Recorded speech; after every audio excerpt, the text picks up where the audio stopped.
What's up, man? Familiar Oregon faces for you. Yeah, man. I wonder what everybody wants to talk about.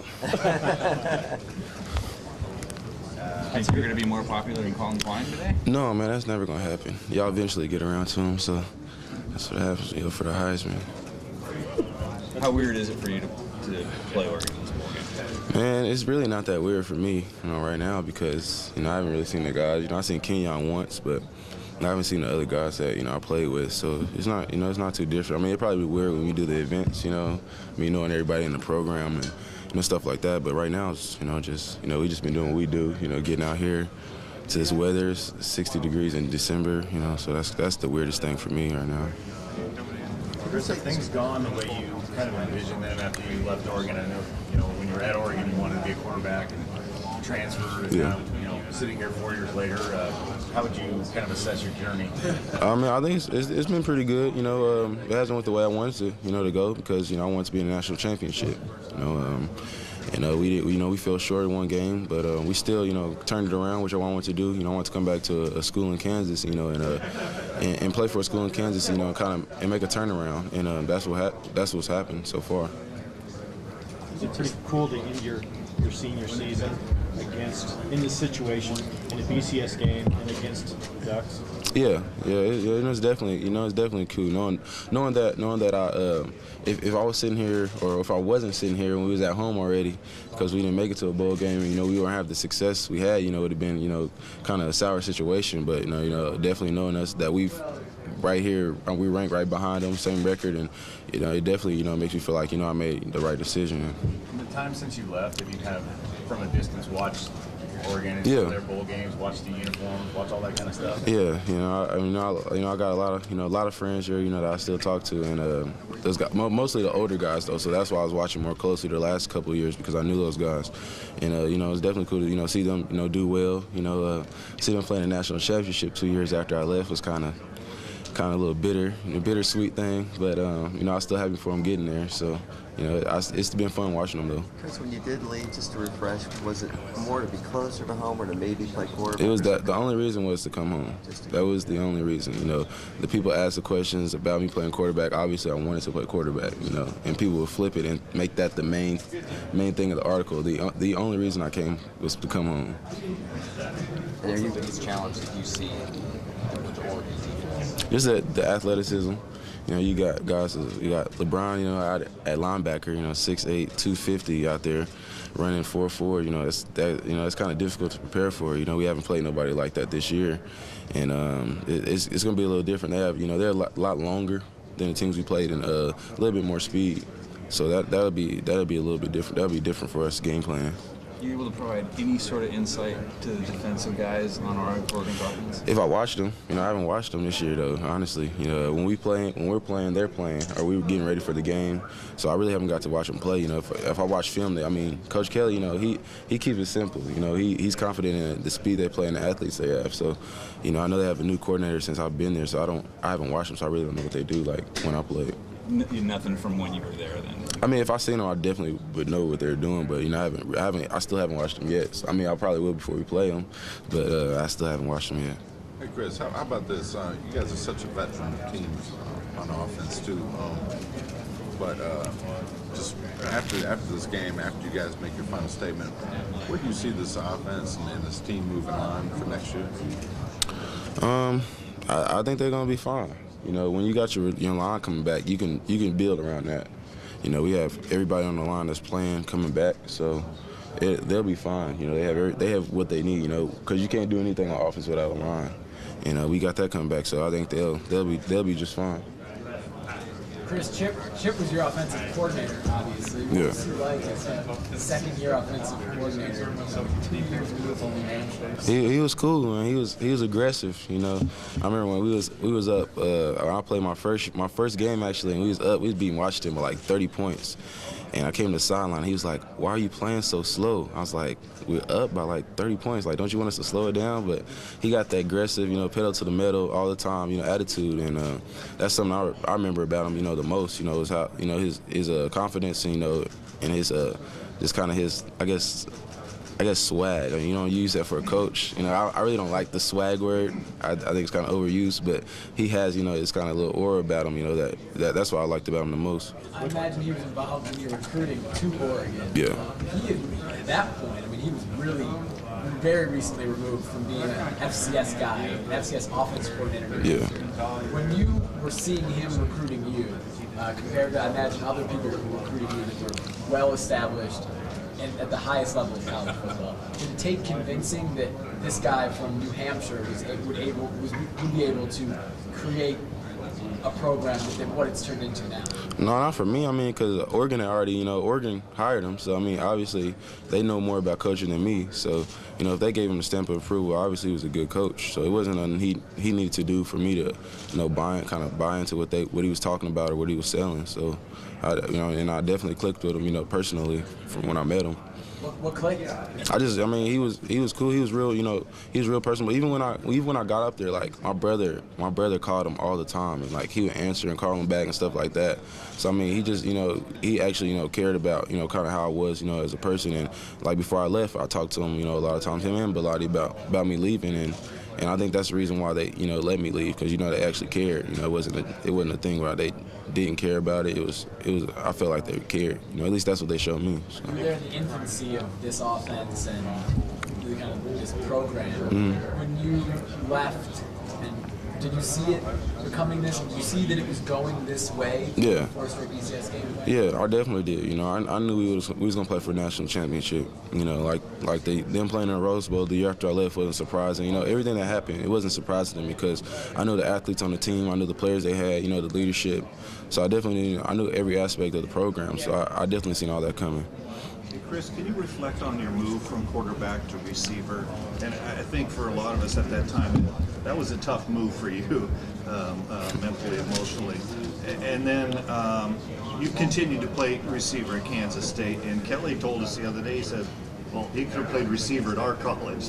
Yeah. Can you reflect on all that? Well, it wasn't really that emotional because I was the one that told him I wanted to move. Okay. So everybody thinks I moved unwillingly, but I went up to coach the week of the USC game, and I told him I wanted to move to the slot, and he actually wouldn't let me move that week, and they slowly like moved me, you know, rotated me in, and eventually I just started playing wide receiver, and that's how the move started. I mean, it wasn't something that I was, you know, mad about. I just wanted to. I talked to him. I told Coach Kelly, and Coach Kelly told me to tell Bilotti, and he said he wouldn't let me move yet. And then the next week they let me move. So that was really what it was. I mean, I wish I had a prepared story for you, but that's just what it was. Why'd you want to move? Huh? Because I wasn't gonna play. You know, I wasn't gonna sit on the bench and watch when I knew I could be on the field. You know, I knew what type of athlete I was. You know, and I definitely know I should have been on the field. So that's the reason. That's why it happened. How far do you feel like you've progressed to the position of head coach in the last couple of years? I progressed a lot. You know, I mean, I progressed to what I am today. You know, we don't really throw the ball like that. You know, like everybody else does. You know, I still think I'm effective in what we do. I mean, I'm still in the third season. You know, so I still got a ways to go. But you know, I think I've progressed a lot, especially, you know, Coach Smith. You know, he's one of the best, you know, ever played at Kansas State, and he's my coach. So that's helped me. That's helped me a ton. I think people always come back to your athleticism and how impressive that is on film. But to what extent are you more than just an athlete playing receiver? What sort of things have you learned to like hone your craft, I guess? Well, I got to jump on receivers because I play quarterback. So I definitely understand the, you know, coverage aspect and, you know, a lot of other stuff, you know, shifting, you know, blitzing and, you know, kind of shading schemes and things like that. So I think that's the biggest thing that helps me be like just drawn up. You know, I just kind of get open within the scheme type things, and you know, I run the routes, but it's a little bit different because I kind of understand, you know, with DBs, the leverage and stuff like that. So I mean, that's helped me a lot. Have you ever missed playing quarterback? Have I missed it? I miss it every play. You can touch the ball every play. I mean, I think everybody on the field want to play quarterback, but I mean, it is what it is. Chris, you talked about Coach Kelly. What's the difference between Coach Kelly and Coach Snyder?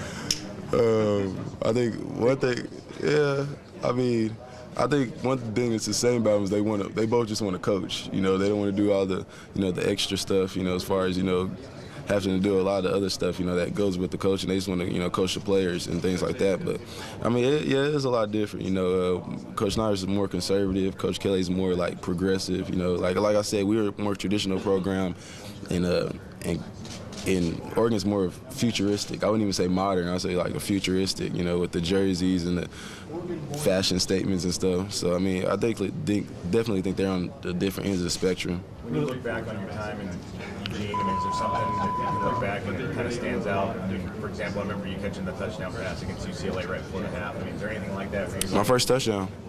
You know, that'll be the thing that sticks out. You know, that's when I first played college football. You know, first got a feel for what it was, and you know, I took my first college hits. You know, I got hit harder at practice than I did in any game I've ever played at. So that's kind of stuff. You know, just learning about the game. That's really the biggest thing that stick out for me. Who are the guys that you keep in contact with? Kenyon, I talk to Kenyon a lot. Drew Davis, you know, I talk to him all the time. Josh Kadu, Jarris Bird, some of those guys really I talk to. Kenyon the only guy on the team right now? Yeah, I talk to Deion every now and then, but not as much as I do to Kenyon. You guys ever talk trash? Nah, it's not yet. You know, still got a couple days. Tuesday? Yeah, maybe Tuesday. He said it. I mean, so. What's it been like for you to be playing close to home? I mean, is that sort of, it's been a real comfortable thing for you? Or? Yeah, it's been real comfortable, you know, because K-State was the school, even though I went to Oregon, K-State was the school that I went to the most. You know, I was up there all the time, you know, so I knew everything about the town and everything like that. So I knew the shortcuts to get there, you know, the fast way to get home. So, I mean, it's hell week sometimes. Mm-hmm. Like, I just leave. I'd be like, okay, I'm going home. Just drove home. So, I mean, it's made the transition, you know, really, really smooth for me. And, you know, and it helped me a lot, you know, getting through where I got the things that I had to go through in college. Probably obviously want to play at the next level, but what sort of a fallback have you been able to get your degree? And yeah, I graduated last December. Yeah. So communications. Okay. Yeah. So. Any impressions on Oregon's DBs, especially the team? They're aggressive. You know, they kind of just feed off with the coach. You know, how they coach. You know, coaches. They're definitely aggressive. They can be physical. You know, because they're pretty big. They're bigger the DBs than we've played this year, and. That's really the thing that jumps out at me is how aggressive they play and they kind of their mentality. But that's the same mentality that Pat, you know, and TJ Ward and all those guys had when I was there. So I mean, it's kind of trickled down to the younger guys. You're the kind of guy that usually doesn't have a whole lot of regrets. Any regrets with Oregon? No, man. I don't have any regrets. You know, when I make a decision, I think about it and I make it. You know, I was like, when it happens, it happens. You know, you'll think back on what happened, but I'm never gonna have any regrets on what I do or what I say. I mean, it is what it is. You know, you can't change it anyway, so you don't waste energy on thinking about it or feeling sorry for what you've done. I mean, you can feel sorry for it, obviously, in situations, but I mean, I definitely don't have any regrets. Any memories last night sitting in Sun Devil Stadium? Oh, yeah. I know there's a YouTube video of you catching. Yeah, yeah. But Arizona State, you know, I think that's like my longest play ever in college, you know. So, and it's kind of crazy. I was playing there 5 years ago, but you know, it's been a little trip. So that's kind of crazy. I didn't think about it until once the game started playing. I forgot we played there. How have you changed since? I remember when you transferred, sitting in our office talking about how you were working on your rotation of throwing the ball and all that. I mean, how far have you come, maybe on and off the field? Well, you know, I'm not working on my rotation anymore, so that's changed a little bit. But I mean, I just think, you know, just changing my habits. That's the main thing for me. You know, I wasn't never really gonna change how I act. You know, how people felt. You know, about me and things like that. That wasn't gonna change. You know, I mean, you can't make everybody happy. The only people I care about is the people that that isn't my family. So I mean, I really didn't change anything about that. It's just my practice habits. Really, that was really the main thing that changed. You know, and putting the energy into what I was doing. You know, because this is really the only thing I've been doing. So that's really been the change. You know, for me, and just being more mature. You know, understanding situations and. That just comes with getting older, though. So that's really the thing that's changed, you know, just getting wiser when I get older. Other than the national championship, could you ask for maybe a better stage, better game to play for your last game? No, I mean, I think this is the best game. You know, Notre Dame, Alabama, I know they're playing for national championship, but I honestly think this is the best game. You know, with the team, the matchups, you know, it's an intriguing matchup, you know, with the style of play. You know, it's gonna be definitely entertaining to see how we match up together for fans watching. So I think this is the best game, and I definitely couldn't ask for a better matchup. You know, playing my old team. You talked a little bit about that kind of feeling bittersweet when they made the national championship game. Did you hear a lot from family and friends when they kind of made it that far? Oh yeah, I heard a little bit about guys, second guessing it, but those are the same people asking for tickets now that didn't get tickets. So, that's I definitely heard about it. So, I mean, it is what it is. Like I said, I have friends on there, so it wasn't me being jealous. Like, oh man, I should have stayed. It was like I made my decision. I was gonna stick with it, and I was gonna do what I had to do to get us there. So that was really it was really just a motivational factor for me. Kind of help you grow in a way. Yeah. You said you seen Kenyon? Yeah, I seen him. Where'd you see him? He was at the mall. I told him, I called him. Like I said, we talk a lot. So I told him we was gonna see each other before I left. I know coach got him on lockdown. So I mean, we got a little later curfew than them, so we can't really do nothing. But I got to talk to him for a little bit while he was at the mall. But What's their curfew? like 10. What's your guys' curfew? The first night, it was pretty late, but it was later than theirs. So, but. Coach Kelly, would you rather have a later curfew? Yeah, I really don't care, man. I mean, when we came here to play, the other stuff is cool. You definitely want to go out and see the town and stuff like that. But you just kind of don't want to lose focus of what you're here for. Here to play the game. You got a lot of extra events and stuff. But I mean, the game's really why we came here. When was the last time you had seen Kenyon? Since I left, I've seen him on TV. But since I left, man, so it's been a while. Was it good to see him?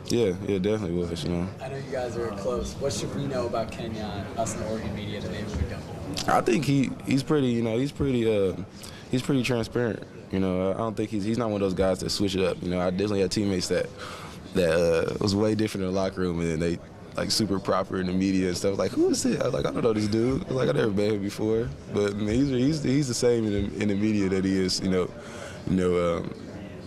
Behind the closed doors.